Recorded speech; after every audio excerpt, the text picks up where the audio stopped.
காஃபீர் என்பவர் யார்? ஒரு கிராமத்தில் ராம் மற்றும் அலி என்ற இரு நண்பர்கள் சிறு வயதிலிருந்தே ஒன்றாக வாழ்ந்தனர். ஒரு நாள் ராம், நீ பசுவின் இறைச்சியை உண்பதால் நீ ஒரு காஃபிர் என்றான்.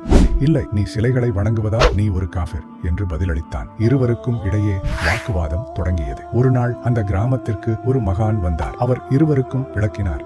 ஒரு காஃபிர் எந்த மதத்தாலும் அல்லது வழிபாட்டு முறையாலும் தீர்மானிக்கப்படுவதில்லை. பொய் சொல்பவர், வன்முறை செய்பவர், திருடுபவர் மற்றும் பிற தவறுகளை செய்பவர் காஃபிர் ஆவார் என்று கூறினார். மேலும் ஒரு உதாரணம் காட்டினார். ஒருவர் கடவுளை வணங்கி உண்மையே பேசி கருணையுள்ளவராக இருந்தால், அவர் எந்த மதத்தை சேர்ந்தவராக இருந்தாலும் அவர் ஒருபோதும் காஃபிராக இருக்க முடியாது. ராம், அலி இருவரும் உண்மையான மதம் என்பது ஒருவரையொருவர் குற்றம் சாட்டுவது அல்ல, நல்ல செயல்களும் உண்மையான பக்தியும் தான் என்பதை புரிந்து கொண்டனர். இதையே கபீர் பரமேஸ்வரர் தனது தத்துவ ஞானம் மூலம் உலகிற்கு விளக்கியுள்ளார்.